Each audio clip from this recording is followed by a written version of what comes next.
शादी को अभी मुश्किल से 10 दिन ही हुए थे और हम दोनों अपने नए रिश्ते के नशे में डूबे हुए थे।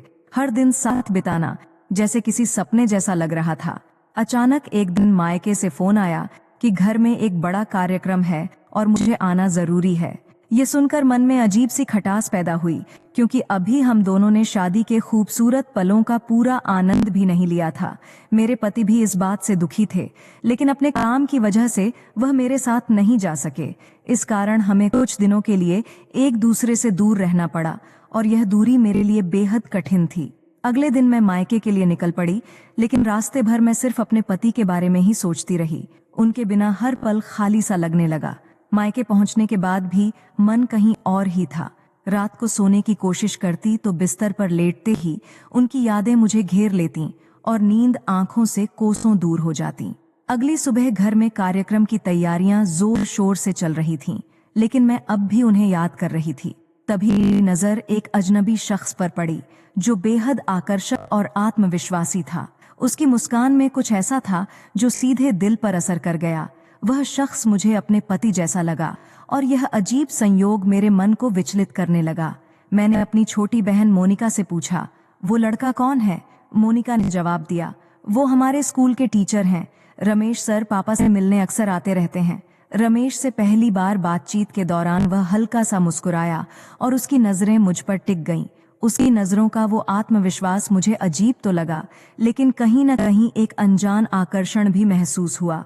थोड़ी देर बाद उसने बातों के बीच हल्के अंदाज में आंख मारी, जिससे मैं चौंक तो गई पर कुछ कह नहीं पाई। शाम का कार्यक्रम खत्म होते होते ज्यादातर मेहमान चले गए, लेकिन पापा के कहने पर रमेश घर पर ही रुक गया। रात को जब मैं नहाने के लिए बाथरूम में गई तो अपने कपड़े कर एक बाल्टी में रख दिए। वहां अकेले होते हुए भी मुझे यादें सताने लगीं और उनके बिना खुद को बेहद अधूरा महसूस कर रही थी। तभी अचानक मुझे लगा कि बाथरूम के बाहर कोई खड़ा है। बाहर से रमेश की आवाज आई, माया सब ठीक है?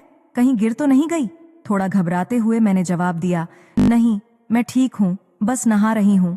लेकिन मन में यह सवाल उठने लगा कि वह इस वक्त बाथरूम के पास क्या कर रहा था। नहाने के बाद बाहर निकली तो रमेश तुरंत बाथरूम में चला गया। कुछ देर बाद मुझे याद आया कि अपने कपड़े अंदर ही छोड़ आई हूँ। झिझकते हुए मैंने बाथरूम के दरवाजे पर दस्तक दी और कहा, रमेश, मेरे कपड़े अंदर रह गए हैं, क्या तुम दरवाजा खोल सकते हो? अंदर से रमेश ने मुस्कुराते हुए कहा, मैंने अभी सिर्फ अंडरवियर पहना है, बाहर नहीं आ सकता। उसकी बात सुनकर मैं असहज हो गई, लेकिन फिर जल्दी से बोली, ठीक है, जल्दी बाहर आओ, मुझे अपने कपड़े चाहिए। थोड़ी देर बाद वह नीले अंडरवियर में बाहर आया। उसकी इस स्थिति ने मुझे अजीब तरह से ठिठका दिया और मेरी नजरें उससे हट नहीं रही थीं। वह हल्के से मुस्कुराया और बोला, अब जो लेने आई हो ले लो। मैंने कपड़े उठाए और कमरे में लौट आई, लेकिन रमेश का वह दृश्य मेरे दिमाग में घूमता रहा।